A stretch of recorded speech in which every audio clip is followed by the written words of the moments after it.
నమస్తే, welcome to Suman TV.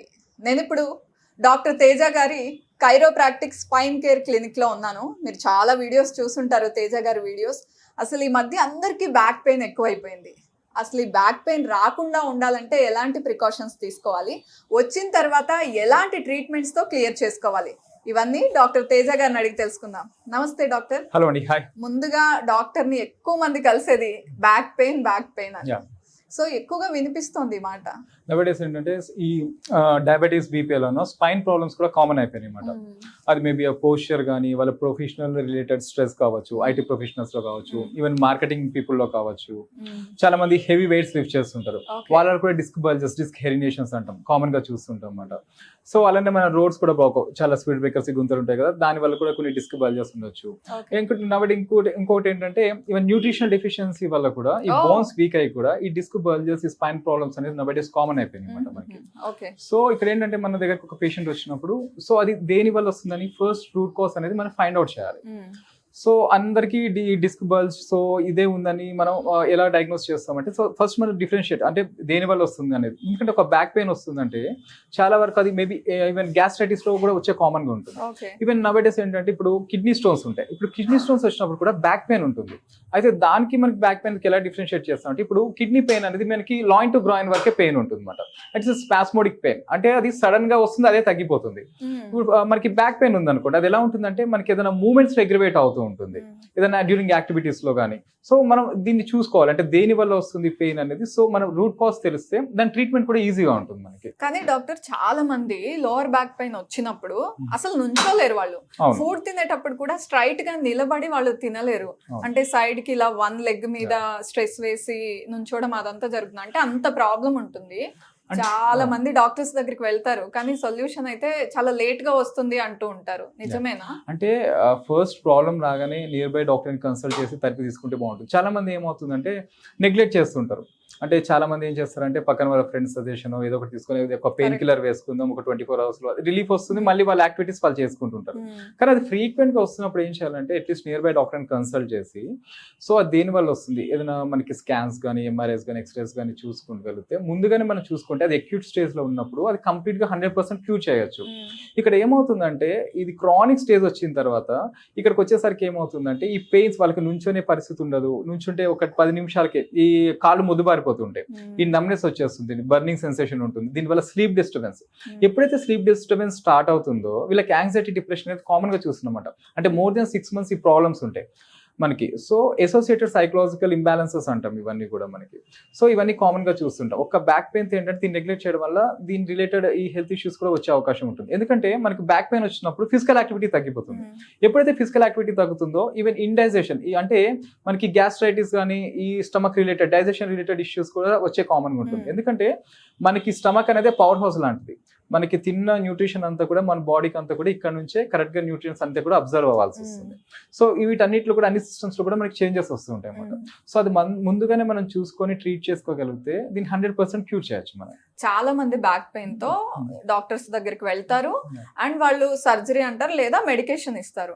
అది జరిగిన తర్వాత కూడా స్టిల్ వాళ్ళకి కంటిన్యూ అవుతూ ఉంటుంది బ్యాక్ పెయిన్. కానీ కైరోప్రాక్టర్ అది క్లియర్ చేయగలరా? ఇలా ఉంటుందంటే ఇప్పుడు 100 cases లో ఒక కేసు క్రానిక్ గానే ఉంటుందండి. అంటే ఎలా ఉంటుందంటే డిస్క్ అనేది చాలా వరకు బయటకు వచ్చేసి ఇంట్లో మనకి డిస్క్ ఇష్యూస్ లో చాలా ఉంటాయి అన్నమాట. చాలా వరకు బల్జ్ అంటే బయటకు వచ్చింది అనుకుంటే ఇందులో ఏంటంటే పోస్టీరియర్ లాటరల్ అంటాం. 3 types ఉంటాయి. పోస్టీరియర్ లాటరల్ కానీ, సెంట్రల్ డిస్క్ హెరినేషన్స్ కానీ, అలానే ఫొరామినల్ డిస్క్ హెరినేషన్స్ అంటాం. ఈ సెంట్రల్ డిస్క్ హెరినేషన్స్ అనేది కొంచెం క్రానిక్. దీనివల్ల ఏమవుతుందంటే మల్టిపుల్ సిమ్టమ్స్ ఉంటాయి. దీంట్లో మనకి బౌల్ అండ్ బ్లాడర్ లో కూడా డిస్టర్బెన్సెస్ ఉంటాయి అన్నమాట. సో వీళ్ళకి ఏంటంటే సెన్సేషన్స్ తెలియదు. ఈ క్రానిక్ కేసెస్ లో మేమే చెప్తాం, ఎందుకంటే మేము ఆల్మోస్ట్ 99% కేసెస్ చాలా వరకు తీసుకుంటాం, క్యూర్ చేస్తాం.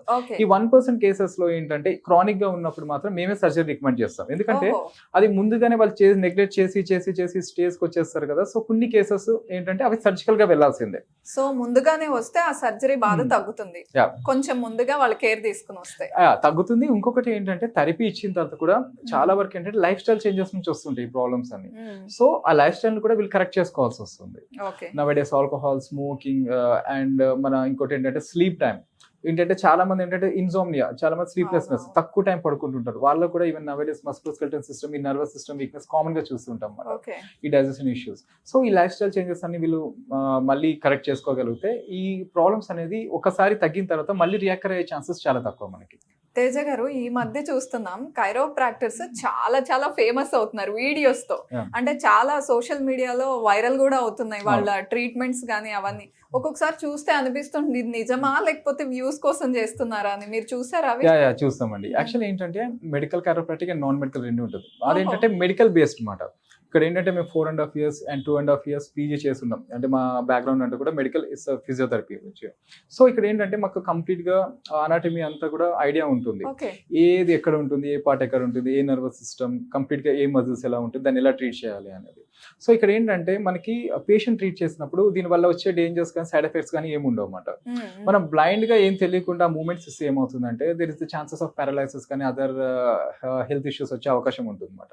కరెక్ట్ గా దాన్ని రిలీజ్ చేయగలిగితే. ఇంకోటి నవేడేస్ కైరోప్రాక్టిక్ కూడా చాలా చోట్ల ఫెయిల్ అయిపోతుంది. చాలా మంది కైరోప్రాక్టిక్స్ దేని వల్ల అంటే ఆ డిస్క్ అనేది కరెక్ట్ గా అడ్జస్ట్ చేయాలి, అది మనకు తెలియాలి. ఇప్పుడు నవేడేస్ ఏంటంటే సౌండ్ వస్తేనే కైరోప్రాక్టిక్ అంటున్నారు చాలా మంది. అది సౌండ్ వస్తే కాదు, యాక్చువల్లీ దాన్ని అడ్జస్ట్ చేయడం కైరోప్రాక్టిక్ ట్రీట్మెంట్ అన్నమాట. దీన్ని మేము హెచ్విటి అని కూడా అంటాం ఫిజియోథెరపీలో, హై వెలాసిటీ థ్రస్ట్ అంటాం, హెచ్విటి అంటాం ఫిజియోథెరపీలో. సో ఏంటంటే కరెక్ట్ గా మనం అలైన్ చేయగలిగితే ఎక్కడైతే మిస్ అయిందో అది మళ్ళీ మనకి బెటర్ అవుతుంది. సో అది ఎక్కడ మిస్ అయింది, దేని వల్ల అయింది, కంప్లీట్ గా మనం ఫిజికల్ గా ఎగ్జామిన్ చేయాలన్నమాట పేషెంట్ ని. ఇంకా వాళ్ళ హిస్టరీ టేకింగ్ అంటాం, దాంట్లోనే మనకు సగం తెలిసిపోతుంది. సో ఇవన్నీ మనం కరెక్ట్ గా చూసుకోగలిగితే 100% సక్సెస్ రేట్ ఉంటుంది మనకి. రైట్. ఈ మధ్య కొంతమంది డాక్టర్సే చెప్తున్నారు, దొంగ డాక్టర్లు కూడా ఉన్నారు, జాగ్రత్త అని. అంటే మీరు చెప్పింది కూడా అలాగే ఉంది. అంటే నాన్ మెడికల్ వాళ్ళు కూడా వచ్చి అలా పర్మిషన్స్ ఉంటాయా? అంటే అదొక కోర్స్ లాగా చేస్తారా ఏంటి? యాక్చువల్లీ ఇది కోర్స్ అండి, ఓపెన్ చెప్పాలంటే ఇది ఒక కోర్స్ ఉంటుంది. అండ్ మెడికల్ బ్యాక్గ్రౌండ్ ఉండాలి, మినిమం మెడికల్ బ్యాక్గ్రౌండ్. ఏంటంటే దీని వల్ల ఎటువంటి హార్మ్ ఉండదు వాళ్ళకి, ఎటువంటి సైడ్ ఎఫెక్ట్స్ అనేది ఉండవు. ఏమి తెలియకుండా బ్లైండ్ గా చేస్తే మాత్రం దీని వల్ల వచ్చే డేంజర్స్ చాలా వరకు ఉండే అవకాశం ఉంది మనకి. సో ఒక పేషెంట్ వెళ్తున్నప్పుడు ఏంటంటే యాక్చువల్లీ వాళ్ళు కూడా చూసుకోవాలి ఏ కైరోప్రాక్టిక్ దగ్గరికి వెళ్తున్నారు, వాళ్ళ బ్యాక్గ్రౌండ్ ఏంటి, వాళ్ళు ఏం చేశారు.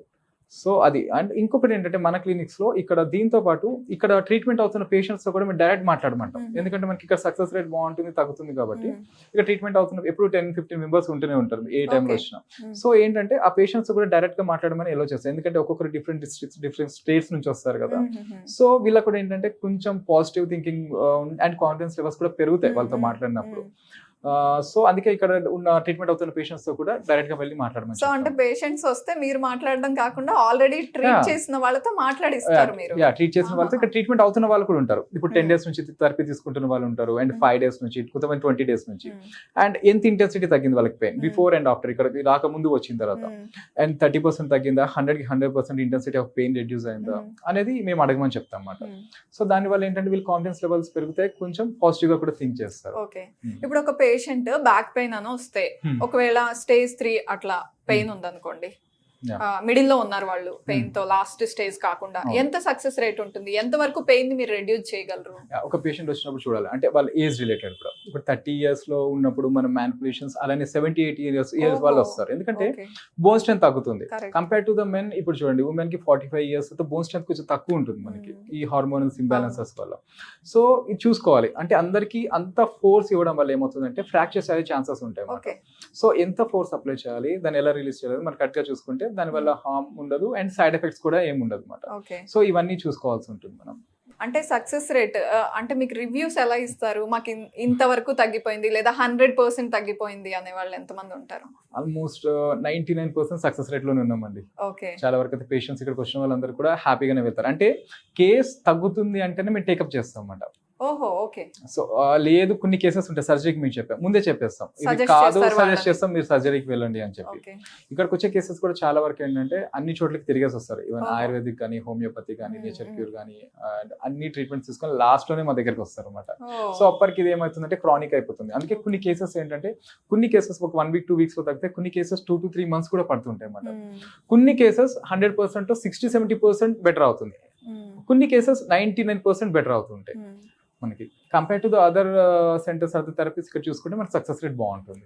రైట్. ఇంకొక విషయం, కొంతమంది ఫిజియోథెరపీ చేసి కూడా తగ్గిస్తామంటారు కొన్ని పెయిన్స్ ని. కైరోప్రాక్టర్ కి ఫిజియోథెరపిస్ట్ కి ఏం డిఫరెన్స్ ఉంటుంది? అంటే పెయిన్ ని ఎంత వరకు రెడ్యూస్ చేయగలరు? ఏంటి డిఫరెన్స్ మేజర్ గా? అంటే ఫిజియోథెరపిస్ట్ ఏంటంటే కైరోప్రాక్టిక్ చేయగలిగితే ఈజీగా తగ్గుతుంది, ఎందుకంటే మెడికల్ బ్యాక్గ్రౌండ్ ఉంటుంది, నాలెడ్జ్ ఉంటుంది. కాబట్టి ఒక ఫిజియోథెరపీకి అండ్ కైరోప్రాక్టిషనర్ ఒకరే అయితే ఏమవుతుందంటే రెండు కాంబినేషన్ థెరపీ ఇచ్చినప్పుడు ఈ కాంబినేషన్ లో ఇప్పుడు మనకి 10 days పట్టేది 5 to 6 సెషన్స్ లోనే తగ్గిపోతుంది. అంటే డ్యూరేషన్ తగ్గించచ్చు మనం. ఓకే.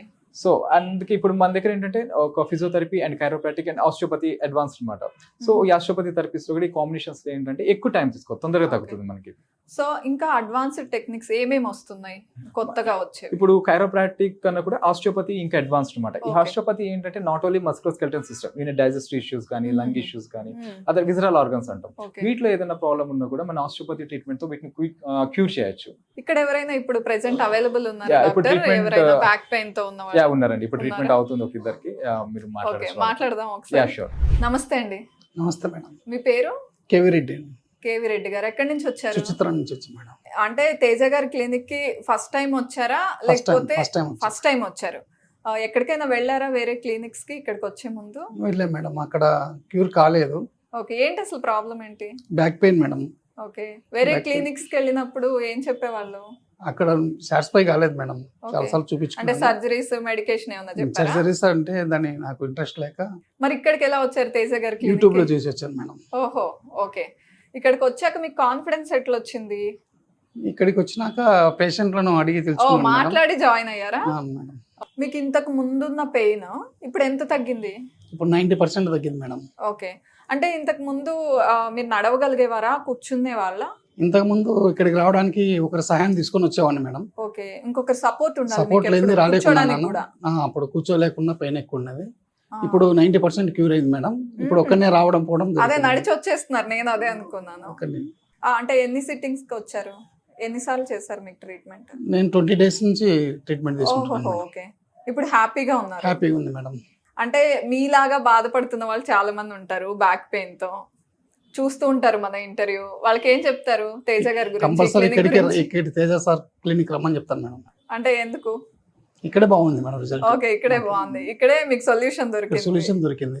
తేజ గారు, ఈ పేషెంట్ ఏ కండిషన్ లో వచ్చారు మీ దగ్గరికి? యాక్చువల్లీ ఏంటంటే మల్టిపుల్ డిస్క్ బల్జెస్ అనమాట. మనకి L3 నుంచి L5 వరకు డిస్క్ బల్జెస్. దీనివల్ల ఏమవుతుందంటే నాకు ఒక 10 నిమిషాలు నూర్చుంటే ఈ నమ్నెస్ రావడం, అలానే బర్నింగ్ సెన్సేషన్.